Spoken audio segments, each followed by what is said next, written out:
What's up, everyone? In this episode, we'll be taking a closer look at the Holy Trinity, or rather the Soft Trinity in Guild Wars 2, so just sit back, relax, and enjoy the video.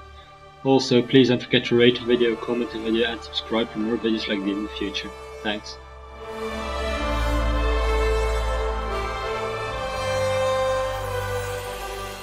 So I'm here with Colin. He's the lead content designer for Guild Wars 2, and man, we have a lot to talk about. Guild Wars was known for sort of messing up the space of MMOs and shaking things up a little bit. Guild Wars 2 is basically taking the foundation and destroying it and building something that's newer and better. One of those things is, I don't have to have a healer in my group. Yeah. What is my priest going to do to feel better about himself now?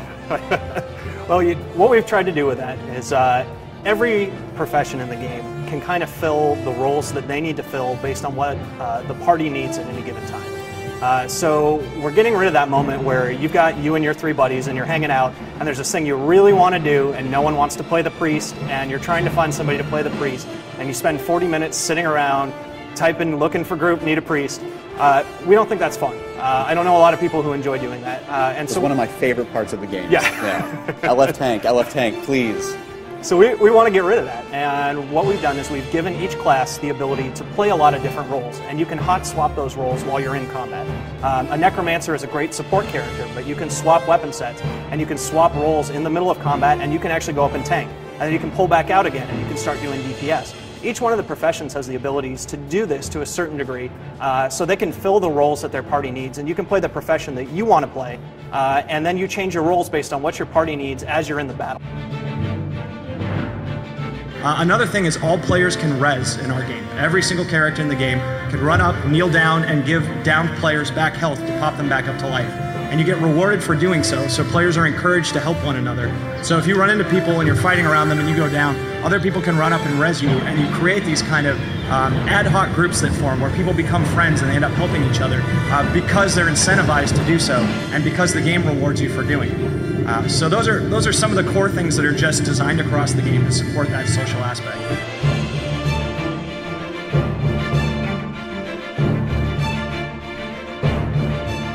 Another thing is the way that we approach combat in general in Guild Wars 2. The so-called Holy Trinity of your DPS, your tank, and your healer is the basic combat design and balance of just about every MMO that's been made for the last 10 years or so.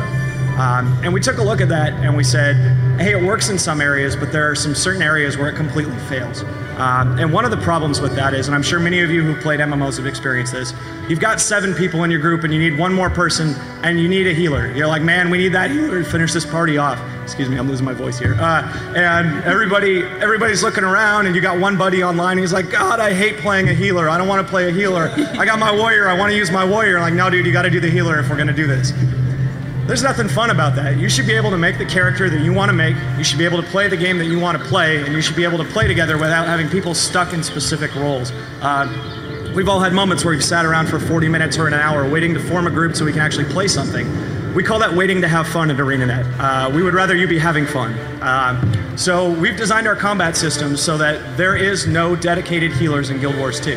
There is no targeting other players to put heals directly on them. Every character class has their own healing skill that they can use so that they are somewhat self-sufficient on their own. And then there are a number of support classes that provide healing abilities that work in AoE areas around you, or create areas on the ground where you can actually see that there are healing pools and giant showers of water coming out that people can run into so they get healed. So that process becomes really visceral, where characters can work together by seeing what's going on the screen. Instead of watching all the little UI bars and health bars moving around, they're actually watching what other players are doing and working together. We've designed cross-class combos, so an elementalist can put down a firewall, and a ranger can shoot arrows through that firewall. The arrows will catch on fire, and any target they hit lights on fire. You can put a poison cloud down, and people can run inside the poison cloud and attack out of it, and all their attacks pick up that poison. And all of this is very easy to see and understand in the world to encourage this social gaming experience where people want to be around other players, and they're incentivized to do so, and they can work together without even having to talk. And what we found is when you incentivize players to do this, they end up actually talking more, and they become friends, and they end up forming groups. And we've seen just on the game show floor, even here at Comic-Con this weekend, people will be roaming around, and all of a sudden they'll run into another player, and they start moving with them. and then a third player picks up, and they all start going together, and all of a sudden they start playing content together. And this is just in the period of 40 minutes on a trade show floor where literally you can't hear anything. You can't even hear yourself talk, and these groups are forming up just naturally like that. And there's something really cool about that, and that's a huge part of the social experience for us.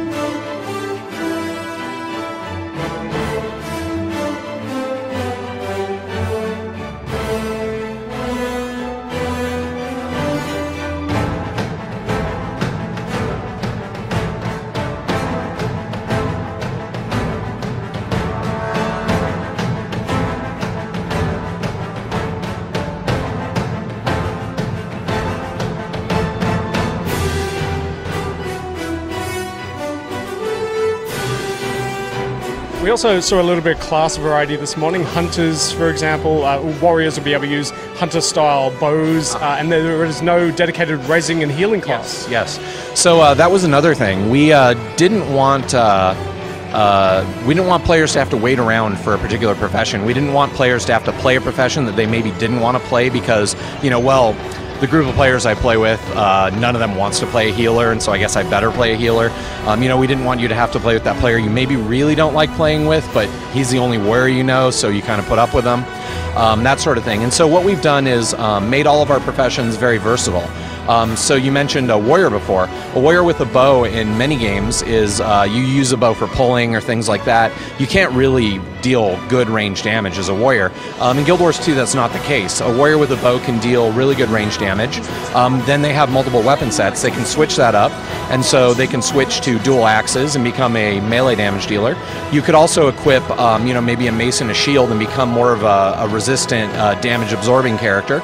Or if you wanted to, you could equip a warhorn and buff your teammates. And so the warrior is really, really versatile, and we bring that over to all of our professions.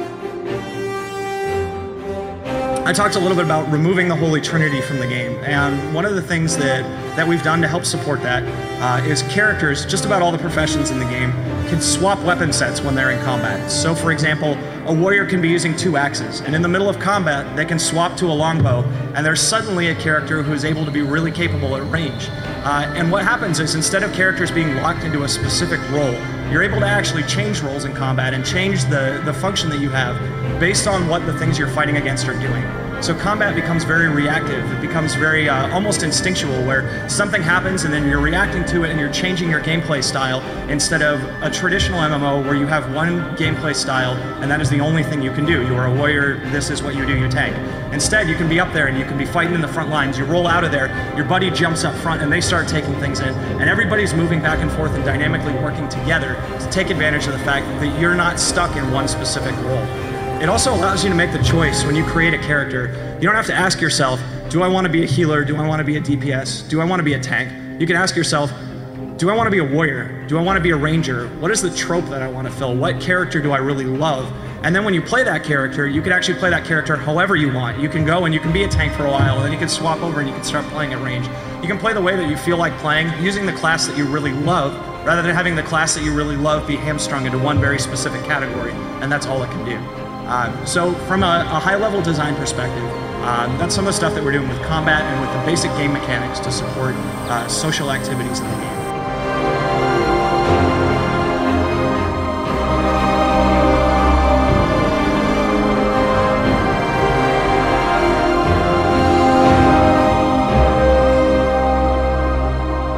My question is about tanking in Guild Wars 2. You said you're getting rid of the Holy Trinity. One of my deals in Guild Wars 1, I never understood how aggro worked. I felt like I couldn't actually hold anything if I was trying to tank. Will a certain classes be better at tanking? Will they take less damage than an elementalist, let's say? Will a warrior take less damage? And is there a way for you to get an enemy to stick on you? So yeah, 2 answers to that. First off, the aggro system in Guild Wars 2 is extremely simple. It's basically, if you go up and attack a creature, that creature will focus on the nearest player to them that they are fighting. And so what that means is that basically everyone can fill that tank role if you want, because they can be the guy who runs up and starts getting involved while somebody else backs out. And they can go in and out and be replacing each other constantly. With that basic aggro system, it allows everybody to fill that role. There are professions that are squishier than others. There are the lighter armors than the heavier armors. The difference is that we give each one of those professions the ability to do different things. So like an elementalist, it tends to be a pretty squishy class. They also have the earth elemental attunement that they can swap over to, which gives them a lot of abilities when they're up close to take a lot of damage and hang tough. So what you can be doing is you can be hanging in the middle and you can be using air magic, you could roll back and you can unleash a lot of fire magic and be in range, and you could run up front and get your buddy out of there while you switch to earth magic and hold down the front line for a little while and then back out again. And parties can be constantly doing this and swapping with one another. And what we've seen is we've actually playtested a lot of dungeons, and dungeons are 5-man content. And we've playtested them with 5 elementalists, we've playtested them with 5 warriors, we've playtested them with 5 thieves. And what you end up seeing is that people dynamically work together and are able to bounce back and forth, so everybody is constantly changing the things they're doing and reacting to what's going on in combat. When somebody gets in trouble, they basically dodge roll out of there, and then somebody else comes in and kind of fills that spot for a little while, and they bounce back and forth. As opposed to basically, you are the tank, you stand in the front line forever. Instead, everybody's working together, filling all the different roles as they need them in the party. So you notice he's in Water Attunement. We kind of hit on this a little bit earlier. In Water Attunement, he becomes much more of a support character. Notice he's healing. You can see the green numbers there. He's healing his allies that are nearby. If he wants to, he can switch back to Fire Attunement and be much more of a damage dealer. This is part of the versatility that we want all our players to have. And speaking of that, so the other thing is, all of our players in the world can revive any downed player or NPC, and they can do that because we don't want players to have to wait for a particular profession in order to play. We want players to be able to play with whoever they really want to play with, and we want to encourage players to think of other players as always being a positive thing. Other players mean that if you get knocked down, they can get you back up no matter who they are. You can see our Char there. He's a warrior, and I wanted to talk a little bit about our versatility of our professions. So we saw the Elementalist, and we saw how he was versatile by changing attunements. An Elementalist has 4 different attunements to choose from. And you'll see kind of our philosophy with our characters is we don't want anything that our characters can do to feel like it's kind of secondary, like it's not effective. In most games, you have a warrior, you grab a bow. That bow is only used as kind of a tool for pulling or something like that. It's not really a damage dealing weapon. And in our game, a warrior with a bow can really deal some good damage. There's a player actually in a Golem battle suit, so we'll kind of get away from him there. And you'll see, for example, our Char warrior is able to inflict heavy AoE damage with his bow. And so he can take on kind of that range damage roll. Changing roles is really simple. He can have another weapon set equipped, and he can change his weapons, and then you see his first 5 skills change. Now he's got 2 axes equipped, and he's kind of a melee damage dealer now at this point. If he wanted to, he could equip a Mason Shield to become a sort of more defensive character. He could, instead of having a shield, equip a Warhorn, which would make him sort of more support character. And so you can change kind of your role in the battlefield very, very easily. And this is something that we want to emphasize. We want to make it so that you don't have to have any particular profession in order to play the game. We don't want you to stand around waiting for, a half hour, waiting for that one healer to come along. We don't want you to have to play a healer because, the group you play with, none of them want to play a healer, so I guess you're going to kind of bite the bullet and play one even though you don't think it's that fun.